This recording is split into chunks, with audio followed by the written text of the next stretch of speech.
Ladies and gents, Seahawks fans of all ages, the draft is over. We now have our draft class and we've signed some UDFAs today. Mitch and I are going to talk about that. But first, Mitch, how are you doing? How was your draft weekend, sir? Really good, actually. Really good weekend. I managed to get a couple of predictions in, which is lovely. I was a bit nervous about landing a few after doing quite well last year. I thought I can't not hit on any this year. Yeah, I felt like it went really well. I'm exhausted because it's thrown my sleep patterns out, but absolutely loved watching every second of it. Yeah, it was good. That we'll get into it in a bit. First, thank you for everyone that's starting to tune in as well. Really appreciate it. By all means, like and share this. Yeah, like I said, sleep patterns gone. Obviously, we had our live watch party for the first round, and then sort of dipping in and out of the Discord with our members of the Discord, sort of talking about the others, and obviously updating on X. But it's it's a heck of a weekend, especially if you're not based in the US. But yeah, it was good. Apart from that, how's your week been?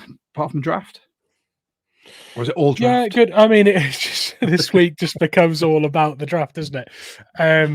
No, I mean, I took a few days off for the draft as well, a few days prior, to try and adjust my sleep pattern, so I wasn't sort of sat yawning halfway through the first night and stuff. So yeah, it does become, weirdly, being a person in the UK, you shouldn't be as into the draft as we inevitably become. But yeah, I know it's my week has been entirely draft orientated, to be honest. Good. Mine has been kind of. It's been single parent, which I you know what, pat on the back to anyone who's a single parent that may watch this. I salute you. I respect you. I can't wait to go and pick my wife up from the airport next Sunday morning. Put it that way. I am exhausted. I need a holiday after she's been on holiday. I mean, with that, obviously, we're going to talk draft. We're going to talk the Seahawks draft picks, the UDFAs. We'll give you some information, a little bit of background on what we know. Mitch has done a lot of scouting on these players. We'll look at their fits and their projections as starter, or if they're going to be a project piece.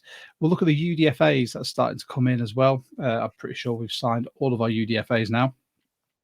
We'll also give you our views on this draft, and they may be contrasting. And then we'll grade the draft and why. And at the end, we'll look at a few little rumors that might be there or what we think might happen. And then we'll address that in next week's episode. We'll do a roster rundown. But before we go any further, massive thanks to people that are tuning in. Don't forget, like, subscribe, hit the notification bell, and share. Get in the comments anything we say. If you agree, don't agree, have a different view, let us know, and we will make sure we try and get as many of them out as possible. As I mentioned earlier, during the draft, we were all over our Discord. The members of the Discord were on point, as always. You can join that. The link is in the description. And I know draft season's over, but we were working with Walk the Mock this year, and they were absolutely fantastic. We used it on pretty much the majority of our episodes leading up to the draft. If you want to sign up to them, whether it's this year or in prep for next year, use our code 12Talk at checkout. Done. And if you like what we're doing, buy us a coffee or a beer. After a week of lone parenting with a 4-year-old, I need them. But without further ado, Mitch, should we hit the theme music? Let's do it. Let's do it.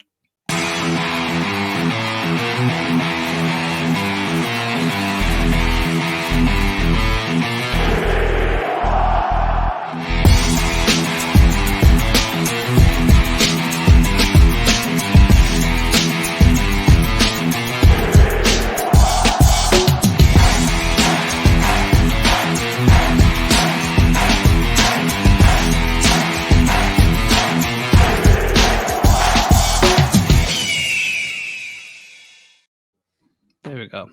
Back once again with the Renegade Masters. Now, as this is a draft pod, essentially, big shout out to UK Seahawkers who are sponsoring our draft content. We are both proud UK Seahawkers. If you'd like to join them, it's £12 a year. Although that's gone all the way to the end again. I hate this presentation. I just need to automate it. It's £12 a year, £20 for the family. You get some cool freebies. You get access to their national meetups, which are always fantastic. If you're in the UK, it's very hard to find Seahawkers locally, so we'll try and meet up nationally, and soon, hopefully, we'll have regional meetings. This year, you get your cool wristband, which is all throwback. You get your patch to put either on your jersey or a jacket, wherever you fancy. Your membership card and an RFD card. And then the national meetup is at the Flying Circus at Castlegate in Newark-on-Trent. And that is only a couple of weeks away. £5, get in, meet all the UK Seahawkers. Brilliant event. But without further ado, massive thanks to UK Seahawkers. Let's talk some draft class, Mitch. Shall we? So, yes, we had a draft class. We did have a draft class. I mean, where do you want to start? Are we starting at the top, or are we going to go in reverse? What do you want to do? Let's start at the tippy top. With pick 16, the pick that we and thousands of Seahawkers around the world thought we're going to trade back, but we didn't. We stuck and picked. It was a stick and pick. And we took Byron Murphy, the defensive tackle from Texas. Now, Mitch, tell us, what did you have on your prospects list for him? Well, this was a pick that I said a couple of weeks ago I was certain would be our pick. Mm-hmm. Now, at that point, I had thought that it would be after a small trade back, perhaps with the Eagles. However, as we got closer to the draft, and Charlie said this as well when he came on, it became quite heavily rumoured that the Bears might take him, and then that the Falcons would probably take him. So I think we probably gave up hope that he would be there. And I think that kind of added weight to the trade back strategy. Because if he's not there and, we don't have a player of that quality on the board, maybe we do look to trade back and get someone else and pick up a round 2 pick. However, he was there, and I think it shocked them he was still there. Honestly, I think he's the most polished and skillful defensive player in the draft. And that is saying something when you've got a guy like Latu who actually went the round before him, because that is a guy with a seriously polished up skill set as well. So I'm really pleased we got him. I do feel like he was best player available when we were picking. If he hadn't have been there, I really do think they'd have entertained the offers that we had a bit more, because we did have good offers. Apparently, there was plenty of decent offers that we turned down in favor of taking Byron Murphy. So I love the pick, and I think he has an immediate improving effect on our D line. And I think Draymond Jones is the interesting party here with how our roster looks, because I think we'll now see him playing a little more of a hybrid role. I think he'll play big end a little bit, and rather than being used as much as an interior lineman. I think he'll see more, and I think if we retain him, if he's still on the roster, I think he will be. I don't think we gain too much by trading him at this point, and we wouldn't get a pick to use this year because it's gone. So you trade him now, you're paying for him, and you're getting a pick. You just create a hole in your roster that you're paying for. So I don't think he gets traded. I do think not taking an edge rusher in the draft kind of points to the fact that we've got versatile people now on the roster who can help in that rotation. So Draymond Jones potentially becomes a sort of half an edge that we took in this draft, if you see what I mean by taking Murphy. So there's that. And I really do think that the huge upside with Byron Murphy is the fact that when people find him to be a problem and they start double teaming him, he's going to be more comfortable in a double team almost than with one player to beat, because the whole of his college career he was putting doubles. So you put an extra person in his way, and he's just used to it, and he was productive even with that. So I really think Byron Murphy is a problem, and not for us. which is great. This was one of those where I loved it. Obviously, everyone that watched the draft, everyone that's seen the draft order, was probably as shocked as pretty much everyone about the quarterbacks going off the board, Penix going to the Falcons, and how it fell. It seemed just it was mind boggling to watch it, because I've not checked everyone's mocks, but I'd love to see how many of the draft analysts had that as their top 10. I mean, before this week, I think probably none. But as we know, Charlie came on our pod and told us that he'd been hearing that that was a possibility to the Falcons, and I think I took it with a pinch of salt, because it was a bit ridiculous. I mean, and there are lots of smokescreen stories that go out on draft day or the day before, and I saw it as just that. And then it happened, and I was kind of sat here and take him. Yeah, exactly. Trying to get people to come up and trade with them. But madness that happened. And on that note, right, so Kirk Cousins is the guaranteed starter for 2 years. That's in his contract, right? And it's 100 million 3 year. Was it 100 million 3 year? Was it more than that? Carry on, let me check. Yeah, so he's being paid a lot of money. Well, that's what we'll say. He's been paid a lot of money and he's a guaranteed starter for 2 years. Michael Penix came into this draft process as a 24-year-old or 25. Before you go further, it's it's a 4-year, $180 million contract with $100 million guaranteed. Okay, cool. Well, that's great. Again, makes this even more ridiculous. Yeah, so with Penix being an older quarterback, if he's got to sit there behind Kirk Cousins for 2 years, he's then a 26-year-old quarterback that you're paying on third-year round 1 pick money, that you need to make a decision on whether you're extending, and he's not played for you unless Kirk Cousins has been injured. It is a baffling decision. I honestly have no idea what they were thinking. I love I know obviously we're a Seahawks pod, but I find this really funny.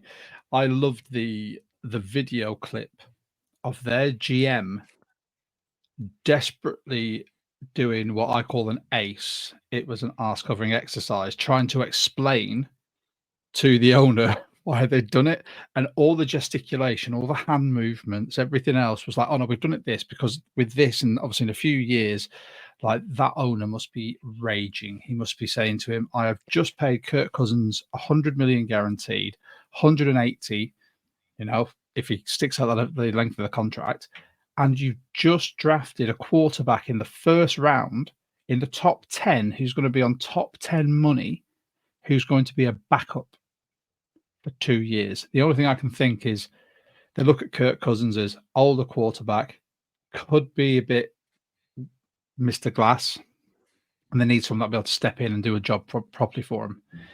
I'll be honest, I think if Penix does that, Cousins might have a job getting his starting role back if Penix starts playing like he did when he was at the top of his game with the Huskies. So either way, worked out well for us. Those rumors were nothing.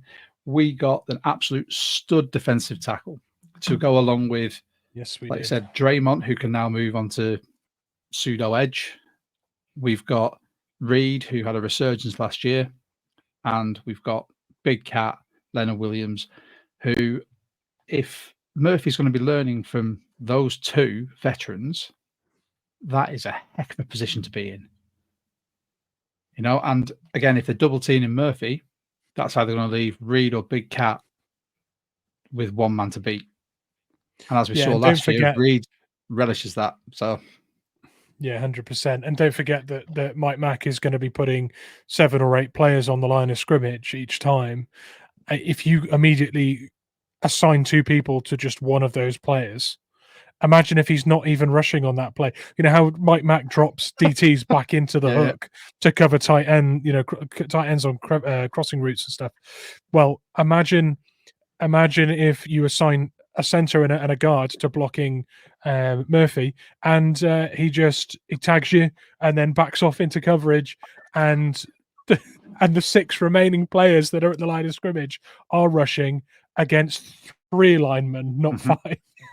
It's honestly, it's so funny. It's so funny, and I'm really pleased. He was told he's going to be 3 tech as well, wasn't he? He was told by John Schneider he was going to be a 3 tech for us rather than nose and rather than defensive ends, which I'm happy about, because I think at 3 tech is going to be most devastating. On the nose, I think it'd be a bit. It depends if they see him as like an AD, because AD played all along that line, you know. And if they put him at 3 tech, but then every now and again he shows at nose, and they just keep shifting him to wherever he's going to be most impactful per play, per game, per opponent, I'm all for that. And like you said, the fact we didn't take an edge means that we're now going to focus on this DT group. I think the edge class with the edge group we've got, with an exception of Darryl Taylor, with more progression. We know Nwosu, when he's healthy, he is a fantastic player on the edge. You know, when he went injured last year, our run game, everything just evaporated. Boye Mafe had his sophomore surge last year, and I was so happy with that. I think he's a fantastic player. He's got all. We signed him. Well, we drafted him in the 2nd round due to all of his measurables. Not a lot of play on tape, but fantastic. And Derek Hall, I'm really hoping has the same trajectory as Mafe, getting more snaps, getting more comfortable with what we're asking him to do, and he gets more comfortable in the league. And we all know I'm a big Derek Hall homer. I'm happy to say that, you know. But there you go. So Byron Murphy, great player. Have we got any stats for him, Mitch? You got any you can throw out? Yeah, I mean, I can tell you a few bits. So in some of his interviews at the Combine, he was telling people that he considers himself a run stuffing player. You know, he was talking a lot about his ability to stop the run, which I think was a really clever ploy, because it's his lowest graded stat by a lot of websites, or lowest graded attribute. So I think he was trying to overcompensate for his one weakness. There, yeah. So he was coming across really confident in it. However, during his time in college, he never graded lower than the 75th percentile at run stopping. And when you consider in the same positional group you had nose tackles that were 6'5", 330 plus, and he's a 305, 6'1", right, or 6 foot, you know, that's actually crazy to be 75 rated. In fact, in his last year, he was 80.5 percentile, which is mad. So it was his lowest graded attribute, but it was actually an overachievement for his size and frame. His big win is in pass rush win rate, which we saw as a big thing this year for Boye Mafe, who had some pretty astronomical percentages there. And I think we saw Garrett at about 28% as an edge or as a defensive end last year. Well, Byron Murphy as an interior lineman was over 20%, which is really high. Which was 98th percentile in college last year. So beating his guy on the inside is what he does for fun. And when you consider the amount of times that was a double team as well, that is nuts. If he wasn't double teamed as much as he was, that was a 99 to 100 percentile, not a 98.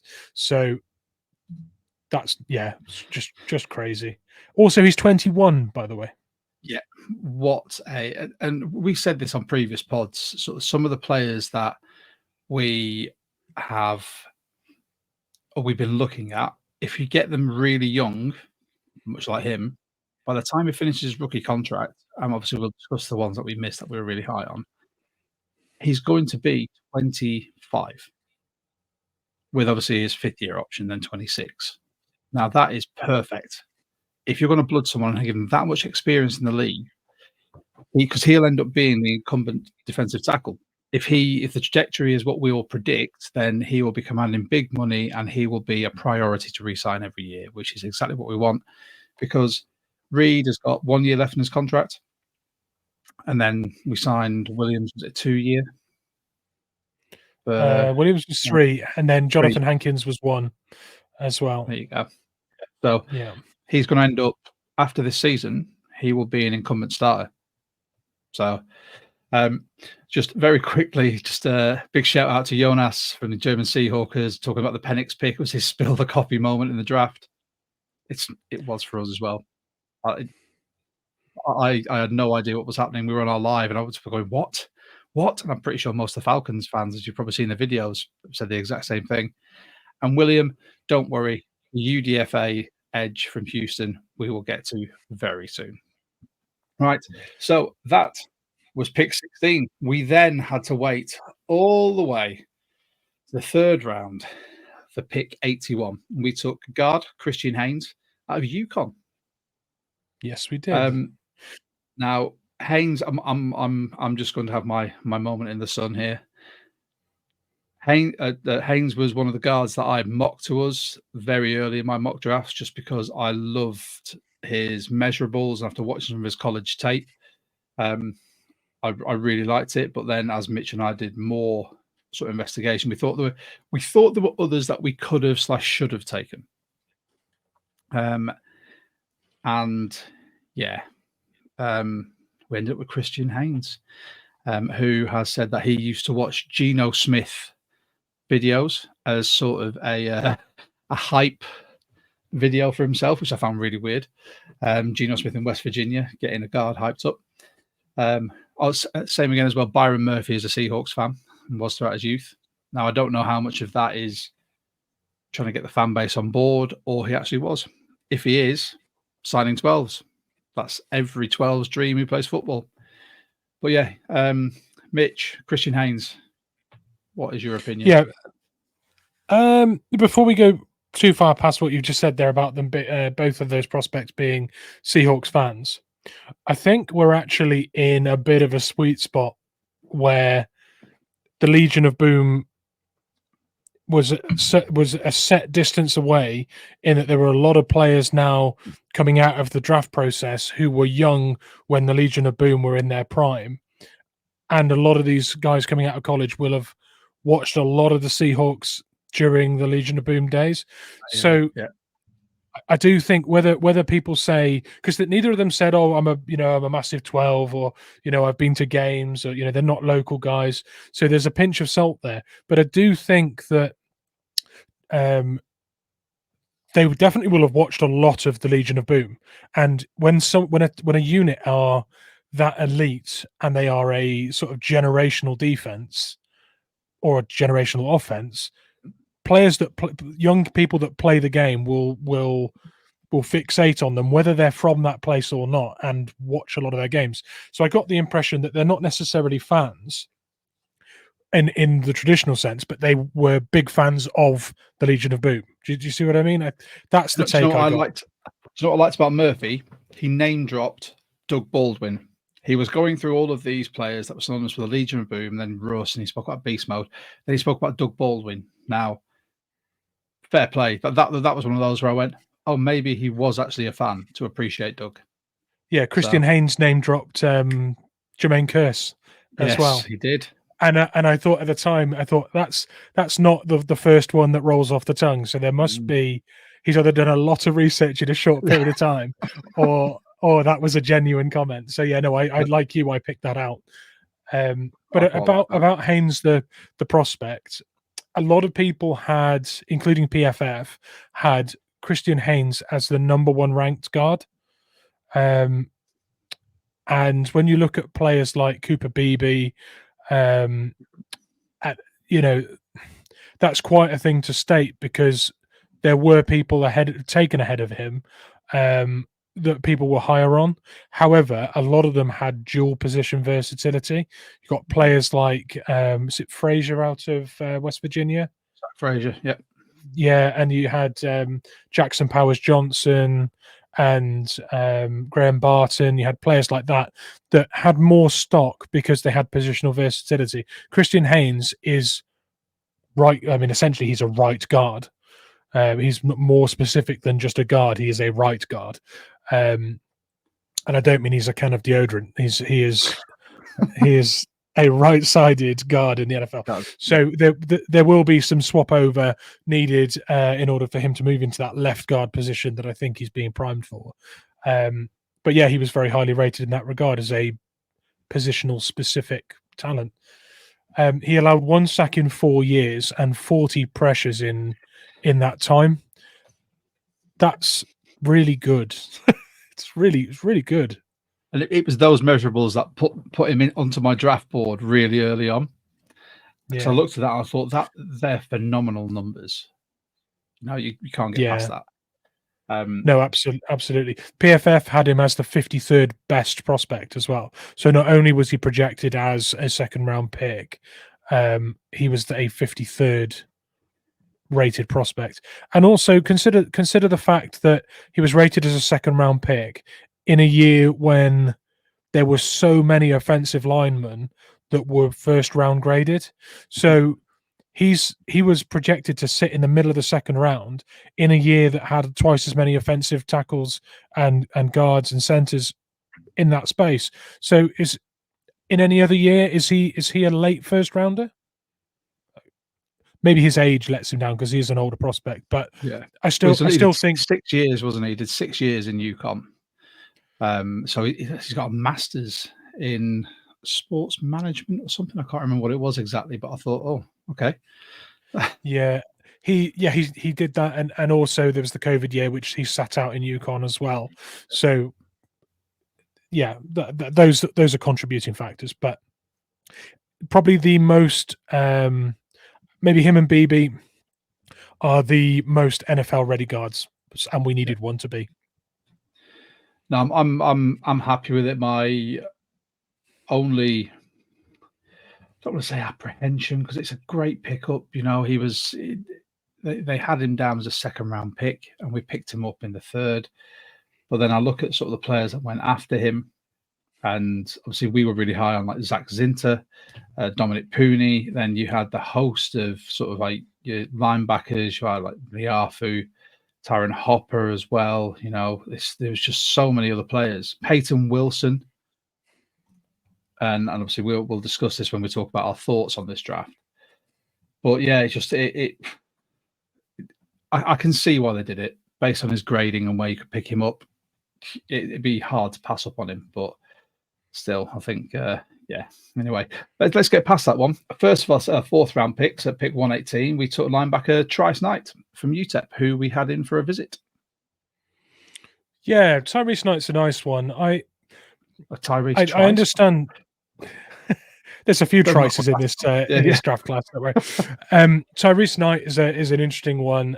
He has some flaws, and it's led to him going where he went. But anyone that turns around to me and says Jeremiah Trotter should have been the pick, those people aren't necessarily paying attention to the reasons why that guy is falling. And honestly, Tyrese Knight has a hell of a lot of upside, and the reason that he's not a third or round pick or higher is the fact that he's got work to do to be NFL ready. He's not ready now, and that's knocked him 30, 40 spots down in the draft. We don't need him to start right away. And there are things that he does which are exceptional. The speed at which he diagnoses plays and instinctually closes on the ball, and also how highly sort of he's so sort of convicted to the tackle, like he just fully commits himself and is such a solid tackler.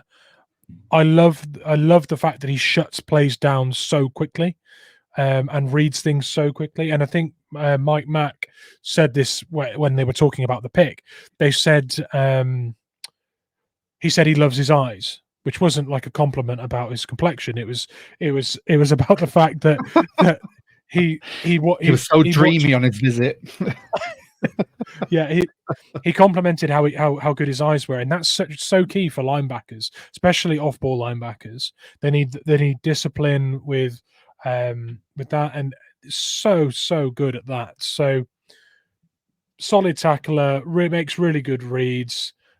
Decent leadership qualities there as well. They said as well he comes across quite softly spoken, but he is a really clear communicator.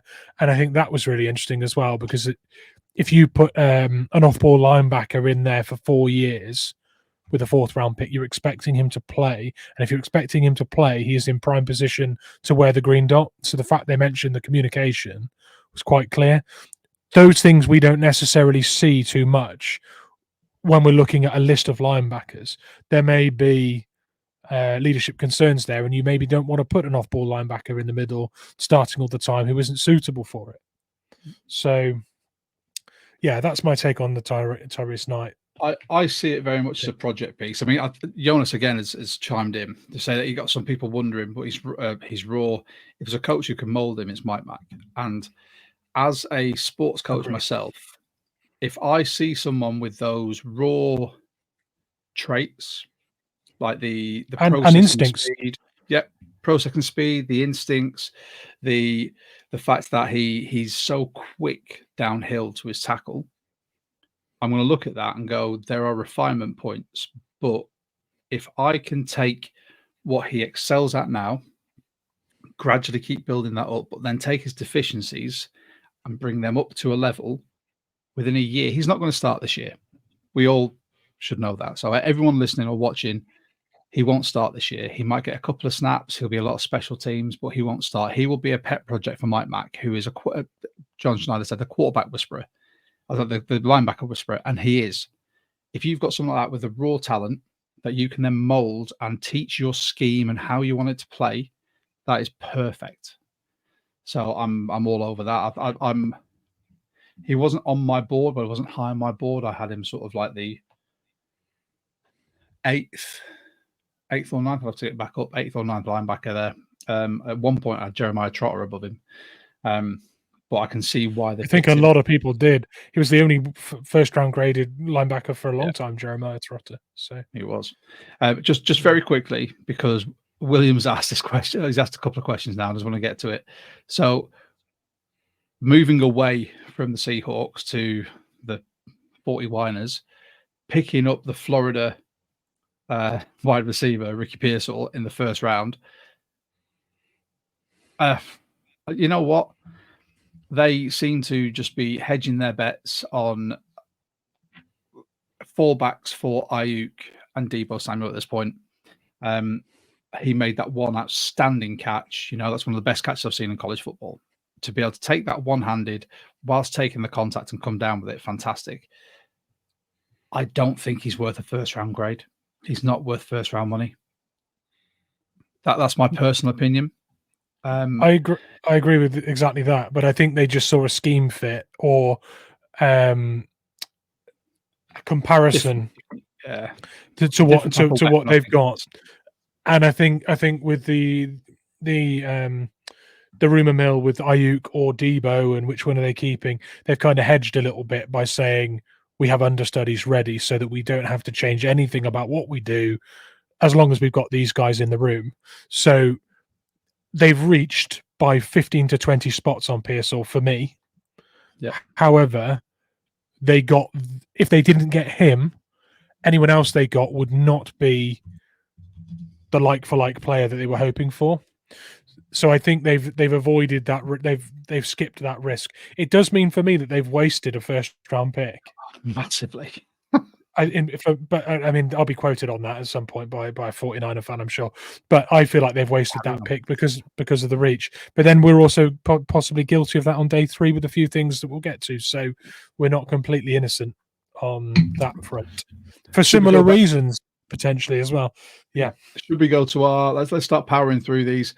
Our second pick in the 4th round at pick 121, a podcast favorite, tight end from Michigan. One of Mitch's draft darlings, Mr. A.J. Barner. Mitch, wax lyrical, my friend. The floor is mine. Have a smug face. Go on, because you've mentioned this guy for the last 2 months, if not longer. Yeah, so this is for me the best blocking tight end in this year's draft, right? And let's not forget that we are replacing Will Dissly, and whilst we've got Pharaoh Brown, that is a 1-year deal, right? So ideally, we've got a successor to Pharaoh Brown, and he does look, when you look at him statistically and where his attributes lie, like a very similar kind of player. Now, AJ Barner, a surprising stat about AJ Barner is this, right? 36 36 broken tackles when receiving, right, was the second highest in college football last year after Brock Bowers. So this is a guy, you put the ball in his hands hoping to move the chains, and he will break tackles for you. That's a great attribute to have when you are the lesser used tight end, because you're trying to catch people out when it's 5 yards. If you need 5 yards, it's third down. Oh, the inline tight end's caught that, and he's received it 3 yards from the line of scrimmage on a crossing route. No one can bring him down. He's gone and ripped off 10 yards. Luxury, absolute luxury. So that's a great extra thing to have. And when that lies with the same talent that is also your best blocker, brilliant. Also, factor this in: if you're second in broken tackles behind Brock Bowers, who was outstanding, right? But you were tight end number 2 at Michigan, who don't throw the ball. You're breaking a lot of tackles. Do you get where I'm going? Like, he's barely touching the ball, and he's up there with the number 1 generational tight end, by the way. So huge upside. Love the pick. Some people think we took him a couple of rounds early because their mock drafts always have him available in the 7th round. Let's not forget there was Jeremiah Trotter being taken in round 2. There was Leonard Williams being taken, high up, and those players didn't go where the mock draft told you they were going to go either. And we also picked AJ Barner after a run on blocking tight ends. Don't forget Cade Stover was still there. Teams needed blocking tight ends. So when we took Barner, he was running out, and from what I believe, he was our number 1 choice. So we were in grave danger. We were in grave danger of not getting our number 1 choice tight end. So I mean, reach or not, I think it was necessary. Yeah, I mean, I see this pick very much as, and the more you hyped him up, the more I looked into him, the more I fell in love with him as well. Because if his primary role is at the blocking tight end, everyone goes, "Oh, we've got Pharaoh Brown, cool, yeah, for 1 year," and then this guy's with us for 4. And then you see his ability to create after the reception. Perfect. Because let's face it, Noah Fant, tight end 1, he's the receiving threat. Then you've got Brown and you've got Barner, who are going to both be there at 2A, 2B as your inline blockers. Fantastic. I'm not aboard this. It's a wasted pick as tight end because everyone's got this thing of a tight end should be someone who can catch the ball and stretch the field for you. We've got one of them. Tight ends are also essential in that blocking scheme when it comes to your running game. Even if he becomes some pseudo downhill blocker for a wide receiver, awesome. There's a lot of people out there that I've heard and watched in the past day saying it was a wasted pick. Look at the value beyond pass catching and touchdowns. Look at what we're obviously looking to build. We've already got playmakers on the outside. We've got a tight end who is arguably one of the best field stretching tight ends in the league. We just need to get him the ball in the right space. And we've got a running back room, which we'll come on to later, maybe bolstered, and it's been bolstered in UDFA, which we'll speak to. But why wouldn't you want another tight end who can catch, can create yardage, and is a fantastic inline blocker? Yeah. Like, no, people need to think about that. I completely agree. Take your receiving threat hat off and put team in front. So that's Barner. Then we go on to round 5, pick 136. We go quarterback. Pardon my pronunciation of this. From Auburn. Are you going to make me do it, Mitch, or do you know how to pronounce it? I can do it. It's Nehemiah Pritchett. There you go. Right. That is one of 2 cornerbacks taken, both from Auburn. Correct. There you go. Go, Mitch. What have you got? Nico Thorpe in influence there, I think. as we saw on the phone call. Yeah, Yeah. Nehemiah Pritchett's an interesting one. He was projected to go higher because of athleticism and physical traits. He's dropped possibly because of some holes in his game that we've seen a lot of already with an existing corner, which is Tariq Woolen. There's a concern over his tackling in the open field. There's a concern with some of his sort of hip flexibility when turning and going, heading back downfield. However, when he hits stride, he is rapid. He is a serious competitor in the air. He tips and defends so many balls. 4.36, correct? Yeah, good memory. Nailed it. Nailed it. I do retain some information. but it's a really good example actually of a 40 not really giving you the real picture, because rapid in a straight line, but corners don't run a straight line. They backpedal and flip their hips and shadow, and they mirror underneath, and they need to be able to do all sorts of stuff. He's a superb superb cover corner, and he's a great competitor in the air, but he could get roasted by players that are quicker because of the stiffness in the hips and things. And also we might see screens going towards his end as well to isolate him and put him on an island where he needs to make an open field tackle. Those are Tariq Woolen issues that we'll see again with him. However, I will say that at 190 pounds and 6'1", he's better equipped than Woolen was last year to deal with that. On Woolen, his off-season weight program, it has got him looking stacked. So we already put Woolen into a position to be better in that area. We've now taken a corner to do the same job that Woolen's doing, but is already a bigger frame. I feel like it might be a better fit than Woolen for that, if you see what I mean, physically.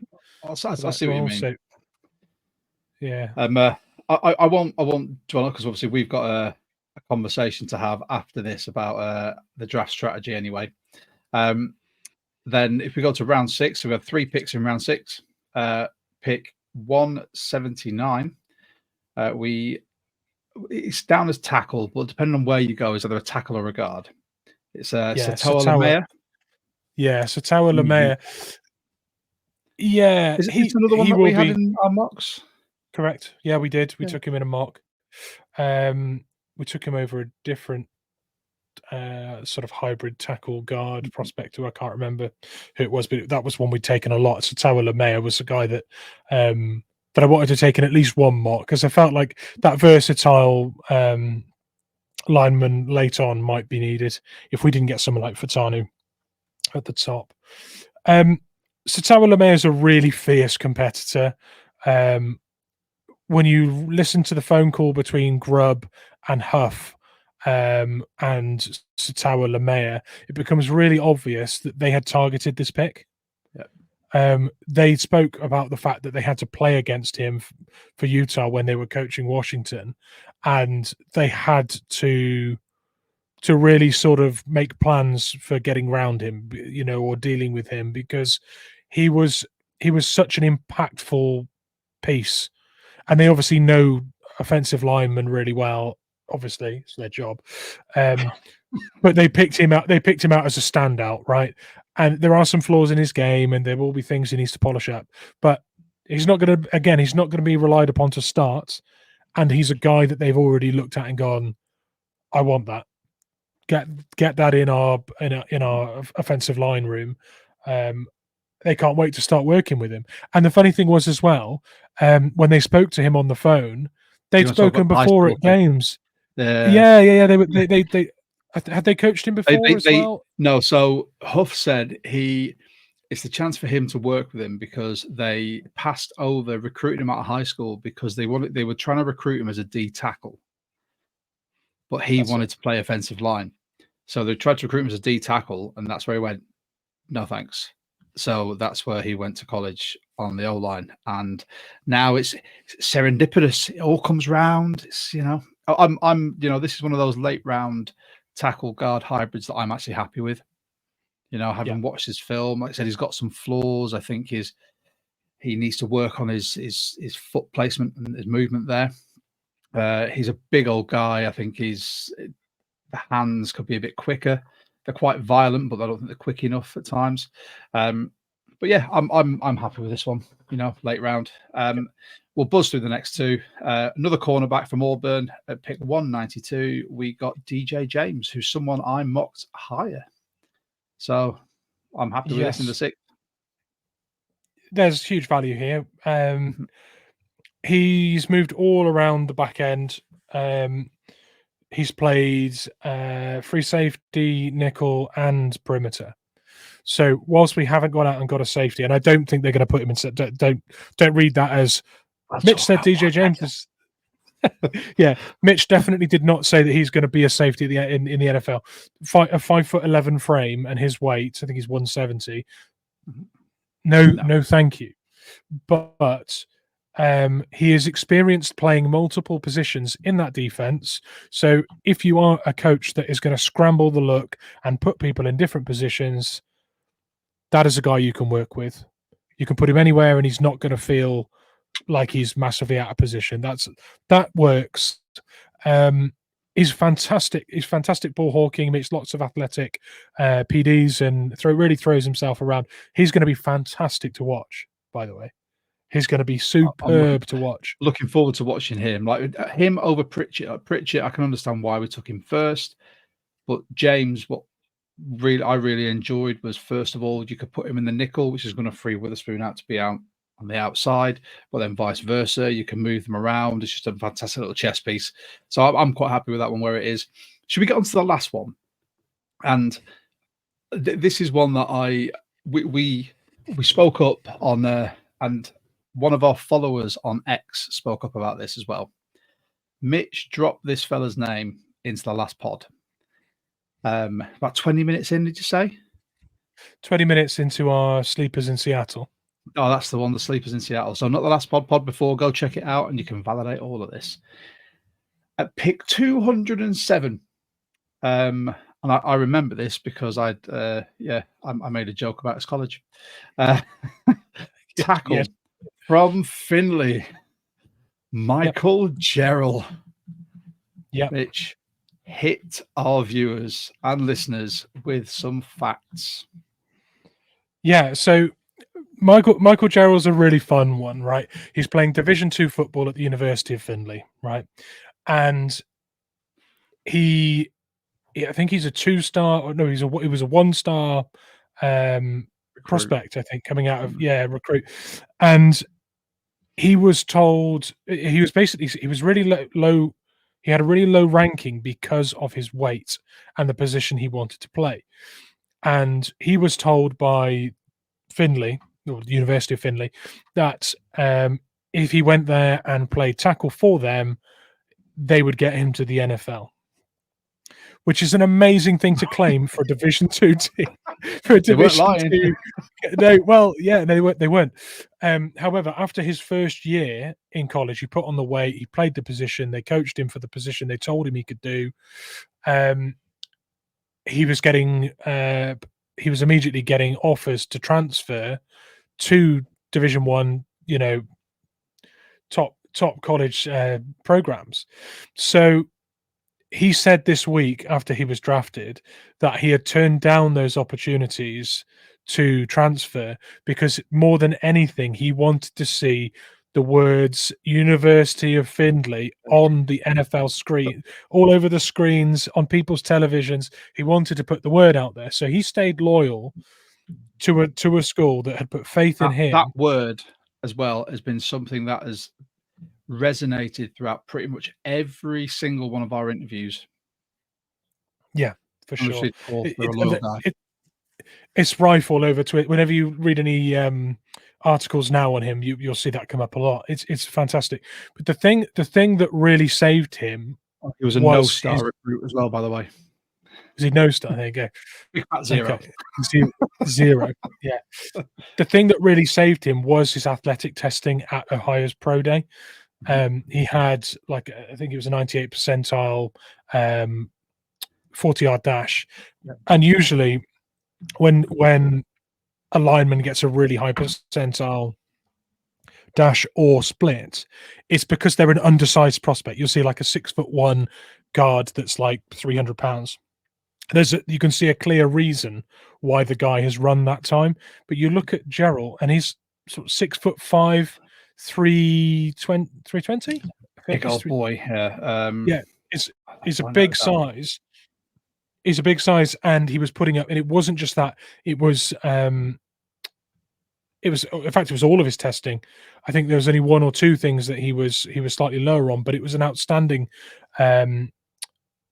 relative athletic score. In fact, his overall relative athletic score was in the top 9% of offensive linemen since 1987.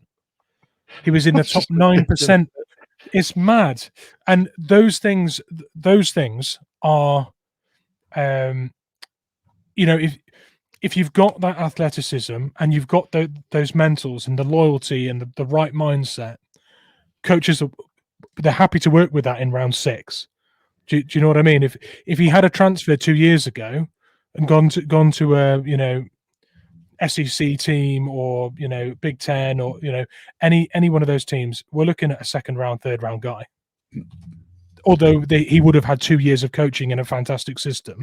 Don't get me wrong; he'd be further down the line now and more NFL ready. It's not just the fact that he's under the lights on television; it's also the fact he'd been in a proper program. Sorry, I don't want to say proper program because that's really disrespectful, but a more renowned program.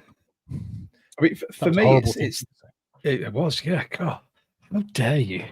Such a snob. Yeah, for me, it's how many of these D1 schools are now looking at especially after his Ohio State Pro Day, because that's basically where John saw him.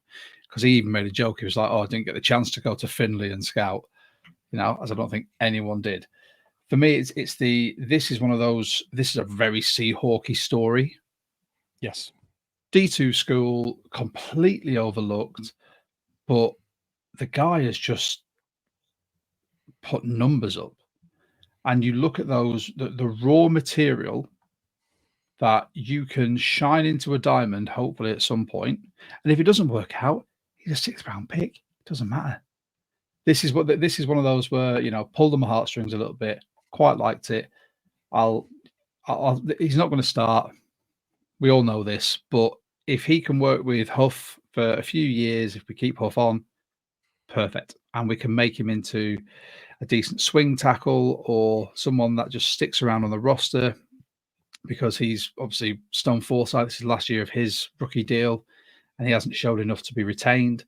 I think this is what that is all about. But yeah, that right there is the draft picks. We've obviously gone through it. We've said about when we think they're a starter or they're going to be a project piece. Should we run through the UDFAs? We can. As William has asked this question, and we were talking about edges and being happy with that, we've obviously taken Nelson Cesar, the edge from Houston, highly rated. He was actually graded, I think, as a day 2 prospect, someone who will win the starting berth. Picking him up as a UDFA, fantastic. 6'3", 254 pounds, 33 and 5/8 arm length. I do apologize. I'm reading this because UDFA's only happened today, and some of us have got lives where we need to do things. Some of us watch the London Derby.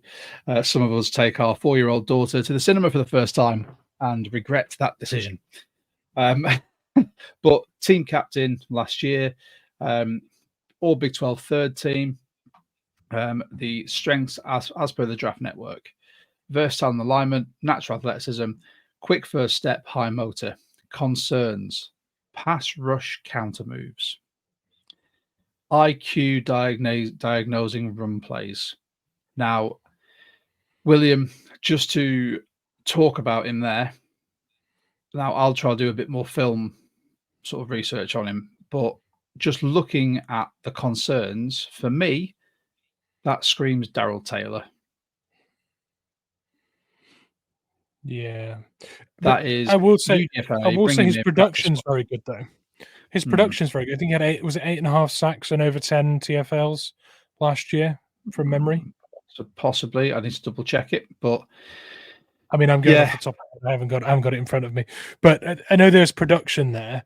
But it does feel to me when you look through the scouting profile that he's one with effort rather than pass rush moves. He'd need to be very coachable to be able to get into a position to actually make the roster.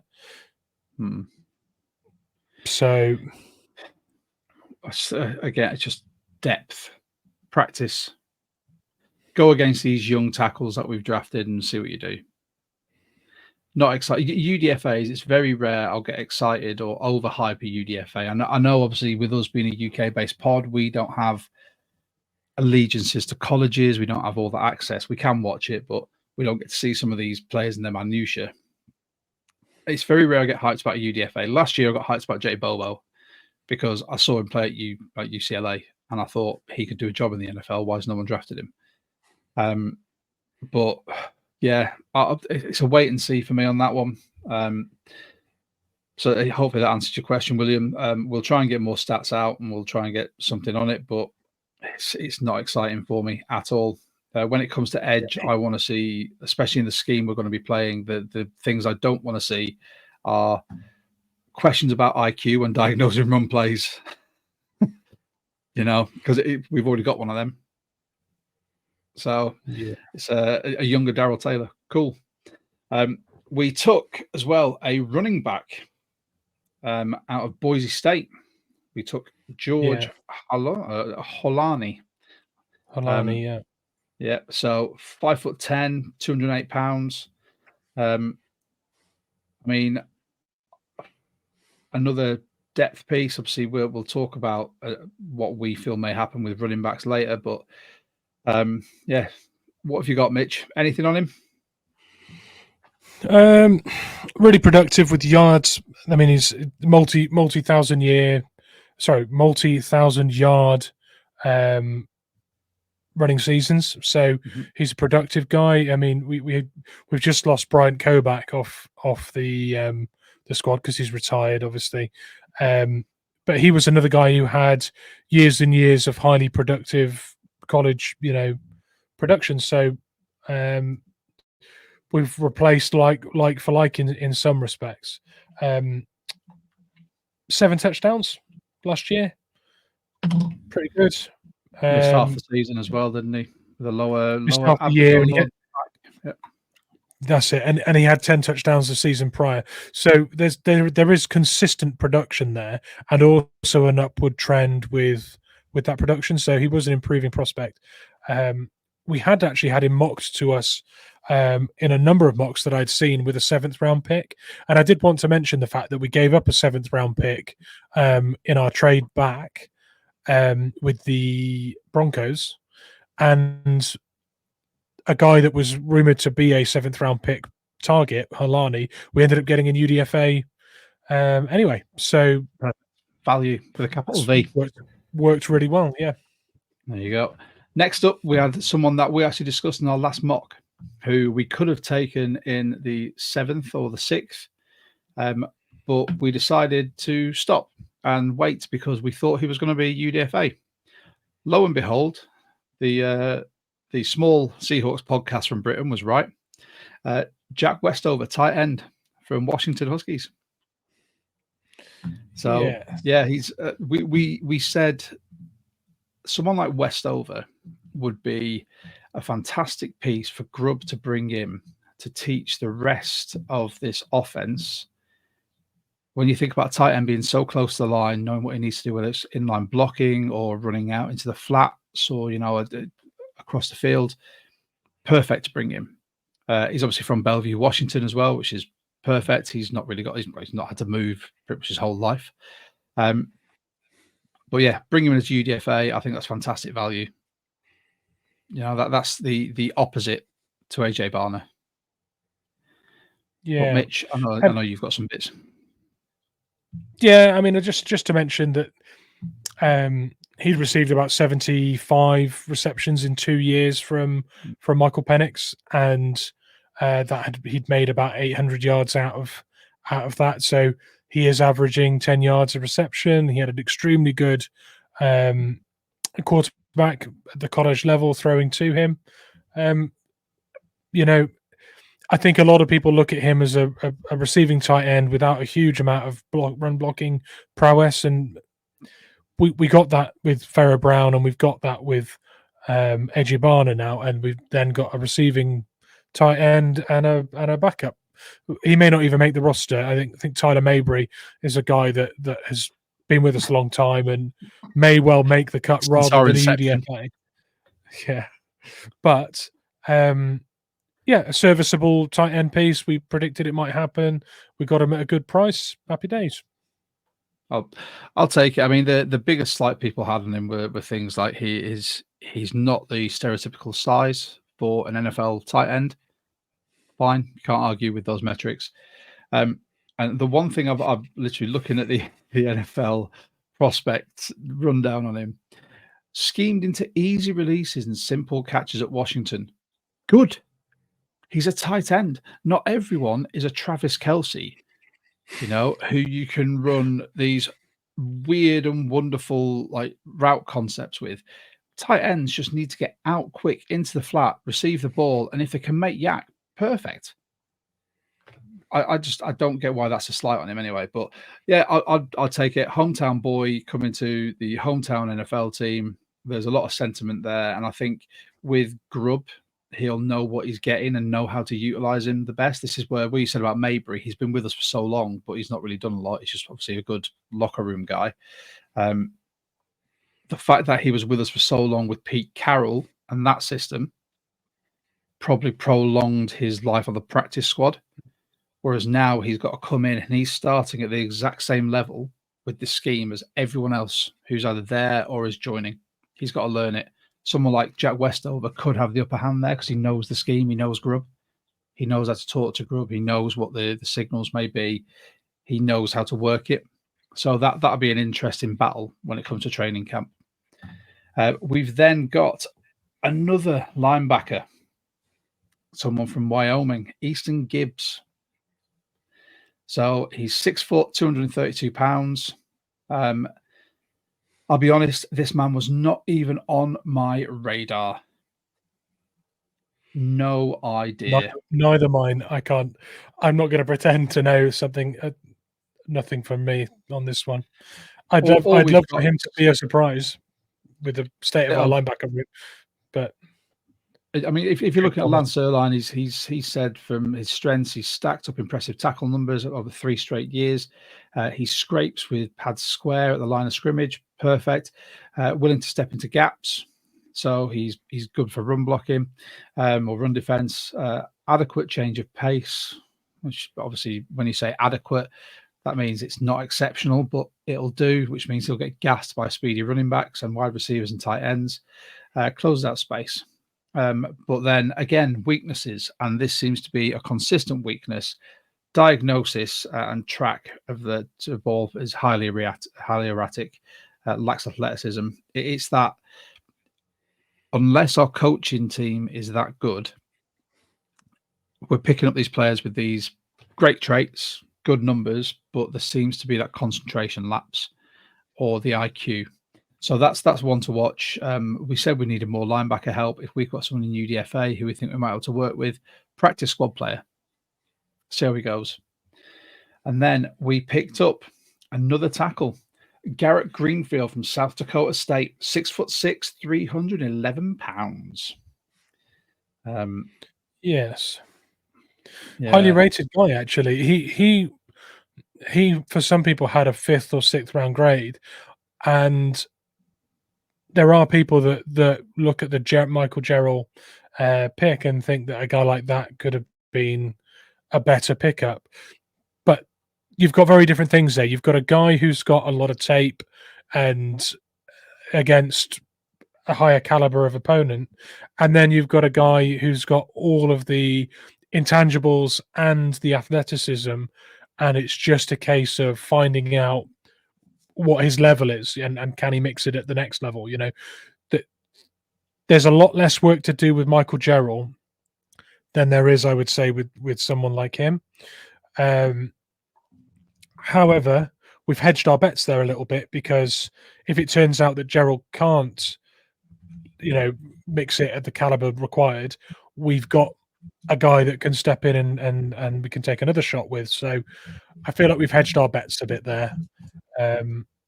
It's far more exciting for me to have Michael Gerald, just because I know that our offensive line is going to be, there's going to be lots of post snap movement and stunts, and it's going to be there's a need there for pulling guards and lots of athleticism, and Michael Gerald could be taught that and excel at it.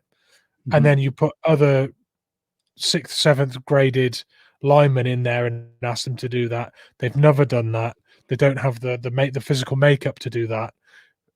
That's not even a square peg in a round hole. That's far worse than that. It's Gerald is a moldable ball of clay with a lot of potential. Some of these guys are picking up in UDFA, tackle wise and guard wise. They are more restricted. Let's put it that way.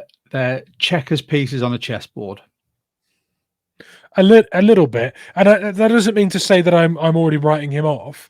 I just feel like there's a few people in competition in our offensive line room now, and I think the athletic upside probably wins out, but we'll see. Yeah, we'll see on that one. Then we, as always, took a quarterback as a UDFA. Now, I'm going to guess that Plumley wasn't available, because we went for Chevan Cordero, quarterback from San Jose State Spartans. And looking at his numbers, he's never been above a 62.3% completion. Right. And 59 last year, right? That was 61.4 last year. 223 completed passes out of 363. I need to put my glasses on for these pods when I'm reading these. He's had he's had an uptick in his touchdowns. He had 2022, 23 touchdowns, 20 touchdowns last year. However, his interception rate has dropped from 2021, where he had 11, down to 6, down to 4 last year. And his longest throw last year was 63 yards. A practice squad player here. I don't even think we need to speak about him too much. It's just, let's pick up a quarterback to be able to throw with a practice squad, because with those numbers, I don't think there's going to be many people that are going to come and try and nick him off a practice squad. Yeah, and if we drafted a Spencer Rattler or Jordan Travis or someone like that, we are then committing ourselves to keeping 3 quarterbacks on the roster. We can carry 3, but I think we're probably going to look at see who's going to be a free agent or someone else like that. I don't see him being the third we'd carry. No, I wouldn't with that as our third. Yeah. Right. Let's move on to the mighty Grambling State and the edge that we picked up in Sundiata Anderson. 240 pounds, 6'5". Last season posted a total of 41 tackles, 19 solo, 5 sacks, 1 forced fumble, and that's your lot. Excuse me if I don't get. I really want to be excited by them, but not this one. This one's not for me. I can't. I just can't. Yeah, practice squad. Bring him in. We might retain him on practice squad. We might not. They might see something in him during the pre-season work. I don't know. Training camp. They might go, oh, actually, he's got some bits we can work on, but. I mean, Levi Bell was the darling of last year, wasn't it? And that was a similar situation. With us. I know he's still with us, but I wouldn't mind another story like that. So I'm rooting for him, but I just can't get excited about it right now. And then Scott, one of our viewers on X, his last name is Scott Anderson on X. His last name's Anderson. He'll be great. That's justification. There you go. My last name's I think Edwards. I'd rather have Scott. I think I'd rather have Scott in there. He's like a. I mean, what are you, Scott? About 190, 6'2". You'd do on the edge. You could do a job. Practice squad player at least. And then last but not least, we took a wide receiver. We took Hayden Hatton from the Idaho Vandals. Now, this is someone who our friends at Let's Talk Seahawks have been hyping up, who they think should have been drafted. Last year, 92 receptions, 1,226 yards, 9 TDs. 1 carry, minus 23 yards. So we don't let him carry. There's no jet sweeps happening in this man's life. But, you know, taking a wide receiver, a punt at wide receiver as a UDFA, I'll take it. You know, 6'2", 210. Yeah, why not? I mean, UDFAs, and I'll be very blunt here, the majority are UDFAs for the sake of being UDFAs because people didn't see them as good enough to start in the league. Now, there are some exceptions. Don't get me wrong. There are some that really do surprise. But for one of the questions we were asked, what one guy from the UDFA list makes the roster this year? This is dependent. Now, Mitch and I have a theory that we may see a return of Rashard Penny, but that would be Rashard Penny not as a running back Rashard Penny or RB4 it might be, but as kick returner Rashard Penny, which, Mitch, what was it you said about the kick return earlier when we were off air? I was just saying that if Rashard Penny was back and he wasn't relied upon to be RB1 or RB2 or even RB3, we might suddenly be in a position for the first time ever to want him to do special teams for us. It would have been a dreaded situation before when he was with us, putting him out there for extra snaps. Butt puckering. Yeah, exactly. But now, actually, with him not being relied upon to be, a 3-down back for us or a 2-down back for us, he could be extremely good returning the ball with Laviska Shenault, and would be an absolutely outstanding fill-in for Ken Walker or Zach Charbonnet if we had an injury down the line. Touch wood. There you go. Special teams, special players. Absolutely. Special plays. There you go. Chuck that in there as it seems to be doing all the rounds on that young person's TikTok. For me, I think the one player that I'm looking at from this whole UDFA class that has a chance of making the roster this year, as we've said, or as I've said, is Jack Westover. I think he would be the one that I think is at the top of the pile there, having the history with Grubb as an offensive coordinator, knowing the type of things that Grubb's probably going to want to run, knowing the verbiage. Grubb's also going to look at what he can offer and how we can get him into a game. That's a pretty simple one for me. Yeah, I agree. That the hometown thing and the familiarity with our new coaching team they're factors that I think really help him. So that gives him the inside track for me, makes him a favourite to make the roster. There you go. So, William, it is for our money is Jack Westover. Now we've done UDFAs, we've done the draft picks. Oh, Mitch, before we do our grades, which is another question that William asked earlier. I think it was Scott actually. Scott, apologies, Scott. Sorry, and Scott is 6'3", just to get that right. As he's told us. That could be the difference between a whole round in the draft. Being a 6'3" edge instead of a 6'2". I'm sorry, Scott. I've done you dirty. If anyone else watching wants to tell us their height, we'll be able to tell you where you might be able to play in the league or get drafted. Right. So, do we want to go with the positive spin or the mediocre negative spin on this first? Do you want me to drop people down? You can lift them up. Yeah, say your bet. Say your bet, and I'll give you my take. This draft class I see as mediocre, which you'll see in my grade, my score later. The first 2 picks I see as starters. I think they're going to see Christian Haynes and go, "You're a starting guard," even though we just signed Leighton Tomlinson, even though he's God knows how old and he's got all this under his belt. I think you'll quickly see Haynes in a rotation.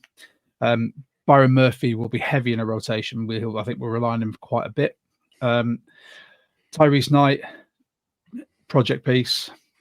AJ Barner, and this is obviously, I see this very much a draft that they've probably viewed with not success this year per se, winning record just about, but success going forward with more coaching. AJ Barner, we said we love him, and I can see him being at starting rotation as tight end 3.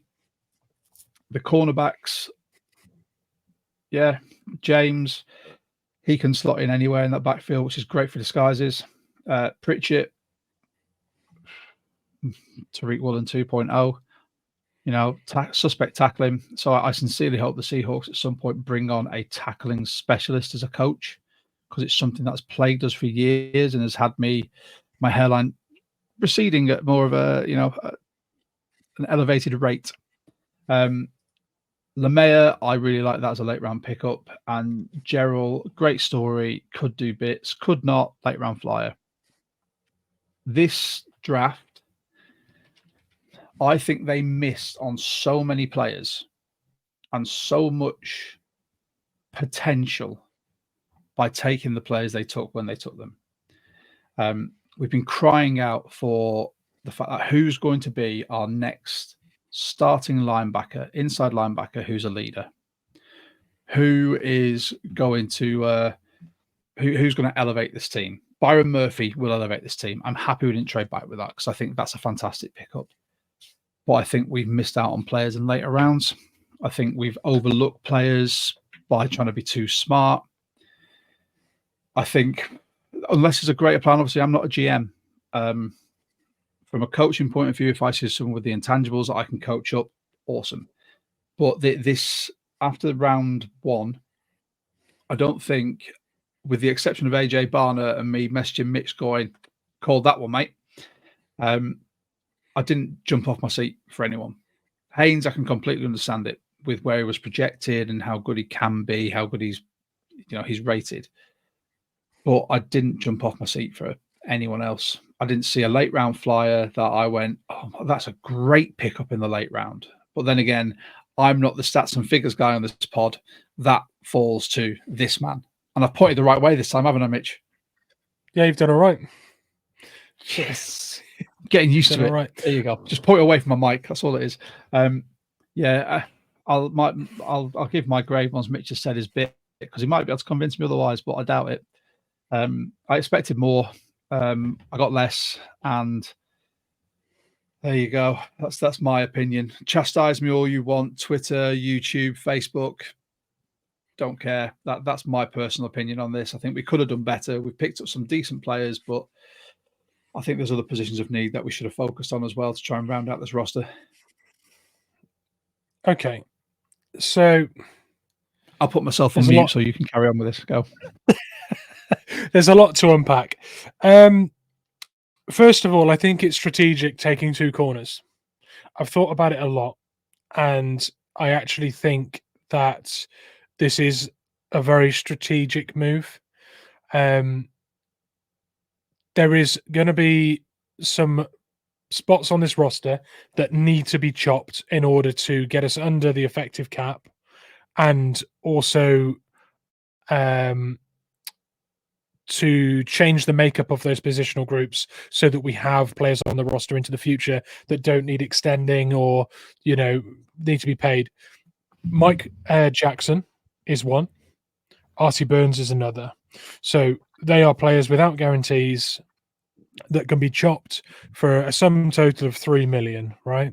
So if you take 2 middle or late round cornerbacks, put them all in camp together, cut or trade 2 of those, Mike Jack or Artie Burns or both, or cut, put in rookies in place.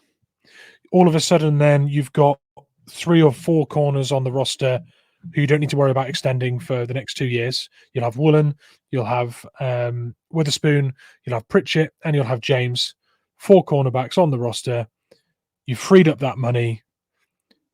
You potentially bring back Quandre Diggs to be the safety that you didn't draft.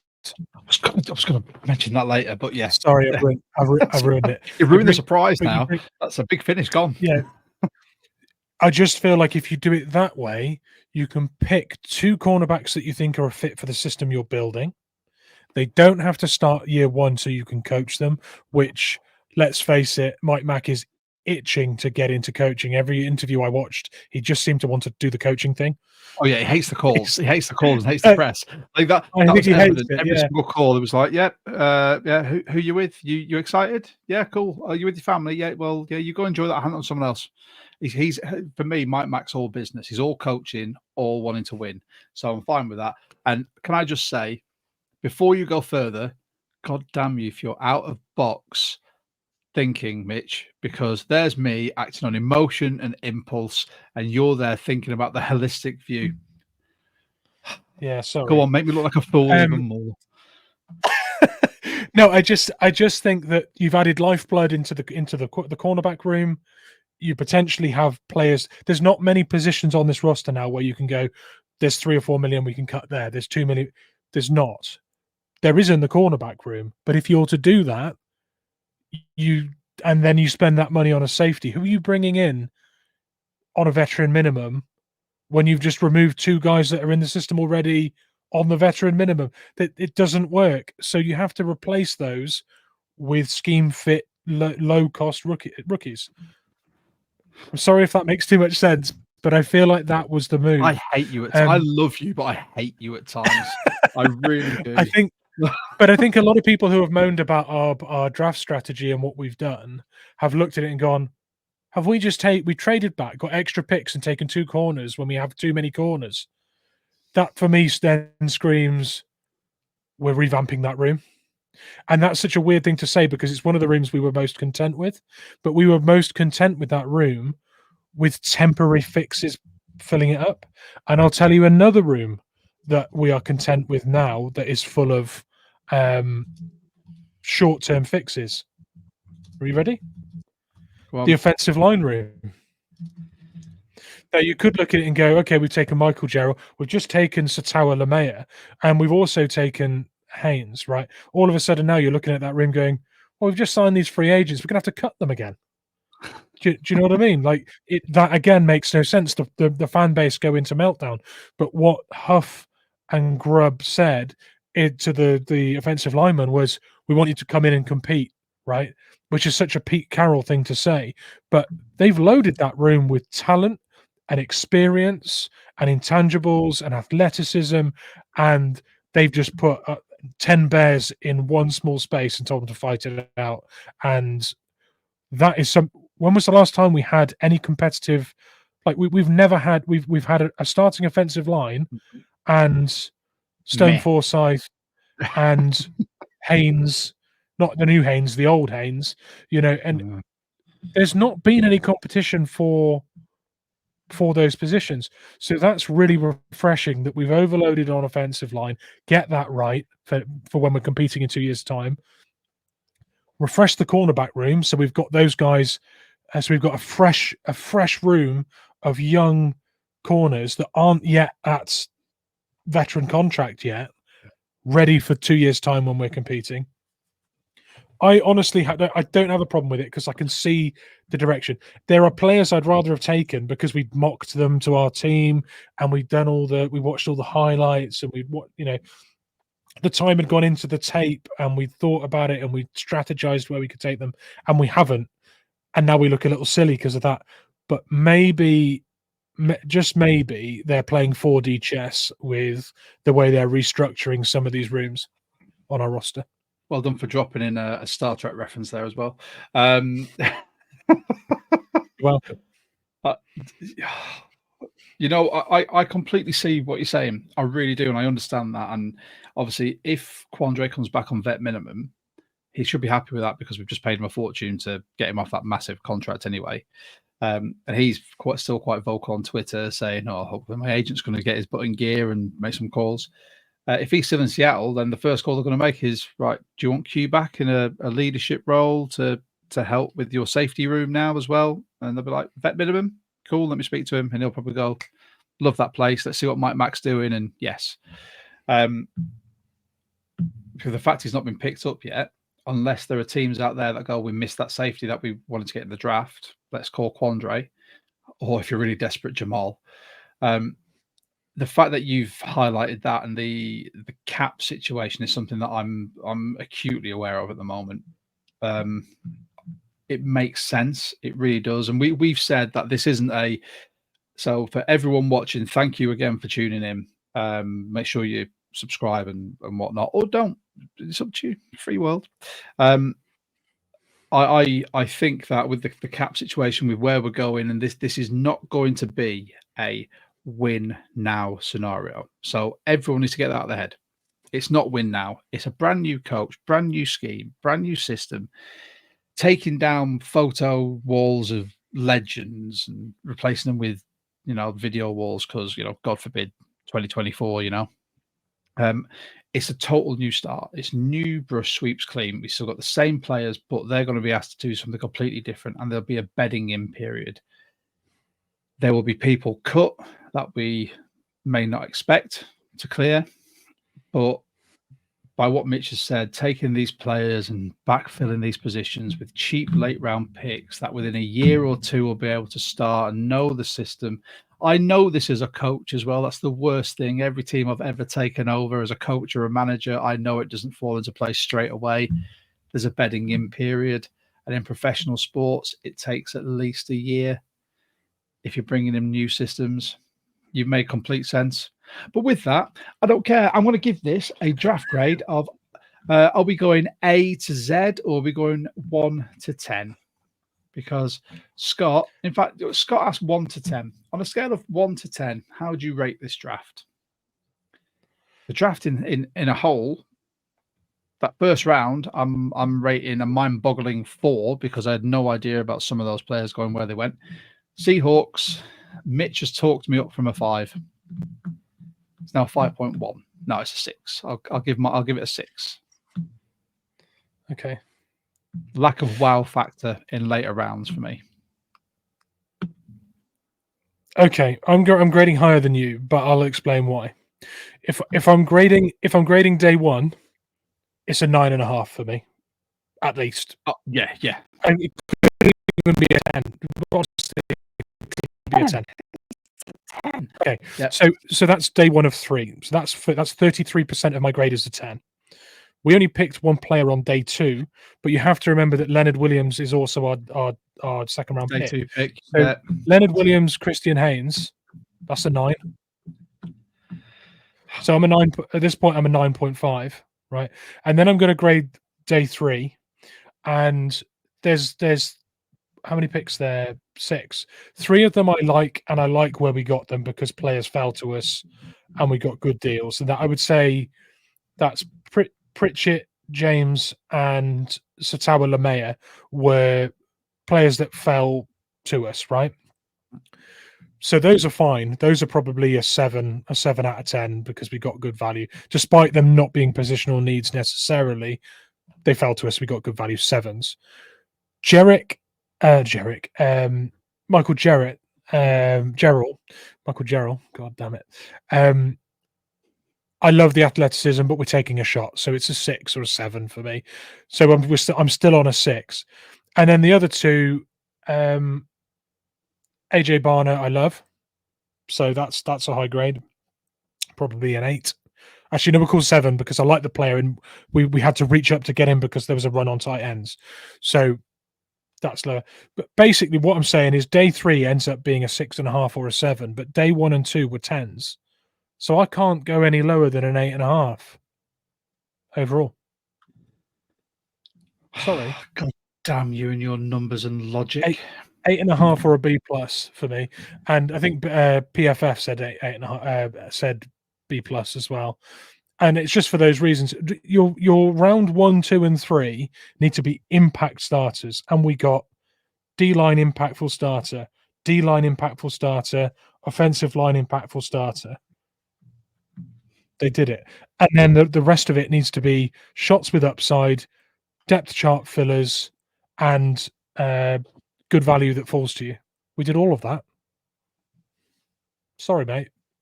Sorry to be the eternal optimist here. But I'm not like the pessimist. That's the thing. But I looked at that, and for me, it was that lack of wow. Like, I looked at some of the teams and went, "Wow, they have hit this hard." Like the Eagles, as always, and then the Steelers. I thought the Steelers have now just revitalized their organization with what they did, which pains me because my best friend is a Steelers fan, and I know for a fact next time I see him, he's going to mention all that to me. Luckily, I'm now, and I hope everyone that's watching or listening is armed with a bit more information about our draft picks and our UDFAs. We will be back next week with our regular hour-long pod, where we're going to do a breakdown of the roster because there might be some changes this week. We might see someone signed or someone's cut. In the meantime, thank you, everyone, all of you that have watched, anyone that's listening to this on any of the podcasting platforms or is catching this video later on. Don't forget, like, subscribe, hit the notification bell, share. That'd be awesome. Any comments or likes that you leave really help the algorithm and really help us. If you'd like to appear on the pod as well, especially when the season starts, don't be shy. Send us a DM, slip right in there, and either Mitch or I will speak to you. We'll get something lined up.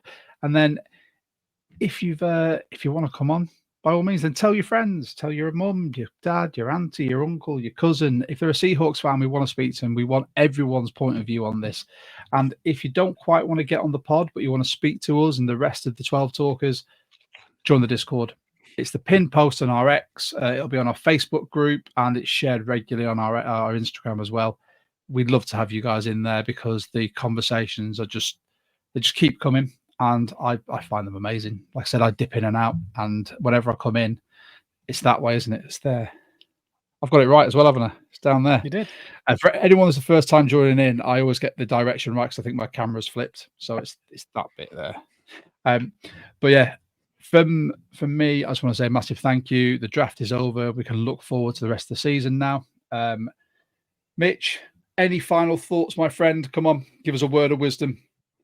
Yeah, I just want to give a shout out to Caleb Williams for the best joke of the draft weekend when the Bears had 4 picks in the draft and they spent the 4th one on a punter, and Caleb Williams immediately texted him to say, "Don't worry about the punting. There's not going to be any this year," which I thought was incredible.